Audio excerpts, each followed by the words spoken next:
এই দোয়াটা শিখে নেন, ইনশাআল্লাহ আপনার জীবনের সমস্ত সংকট কেটে যাবে।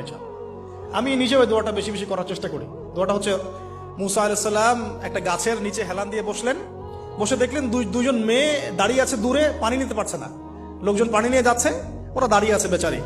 মুসা আলাইহিস সালাম গিয়ে বললেন, কি সমস্যা আপনাদের? এটা নিয়ে আপনারা আবার মেয়েদের সাথে কথা বলার চেষ্টা করেন, ঠিক আছে? তো মাহারাম গায়রা মাহারাম মেনে চলে।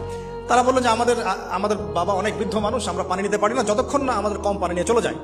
মুসা আলাইহিস সালাম একটু বললাম না, ফিজিক্যালি খুব স্ট্রং ছিলেন, থাকে না বডি বিল্ডার, সামনে গিয়ে কথা বলে সরো পানি দিতে দাও, তখন মানুষ একটু মূল্যায়ন করে না। তো মুসা আলাইহিস সালাম এভাবে পানি নিয়ে দিলেন এবং বাছুরদেরকে পানি পান করালেন, করিয়ে গাছের নিচে এসে বসে আছেন।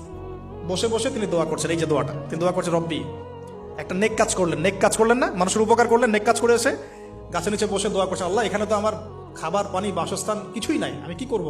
রব্বি ইন্নি লিমা আনজালতা ইলাইয়া মিন খায়রিন ফাকির, রব্বি ইন্নি লিমা আনজালতা ইলাইয়া মিন খায়রিন ফাকির। আবার বলেন, রব্বি ইন্নি লিমা আনজালতা ইলাইয়া মিন খায়রিন ফাকির। অর্থ হচ্ছে, হে আল্লাহ, তুমি তোমার পক্ষ থেকে আমার উপরে যে নিয়ামতগুলো দিবে, আমি এর জন্য ফকির হয়ে বসে আছি। আল্লাহ অর্থ বুঝে পড়বেন ভাই, নামাজ রোজা হজ যাকাত যাই করেন আল্লাহর ওয়াস্তে অর্থ বুঝে পড়বেন। অর্থ বুঝে পড়লে আপনার ইবাদতের স্বাদ পাবেন, তৃপ্তি পাবেন, আল্লাহর সাথে কানেকশন হবে, আল্লাহর নূর পাবেন, মাআরিফত পাবেন, সত্য স্বপ্নও দেখবেন তখন ইনশাআল্লাহ।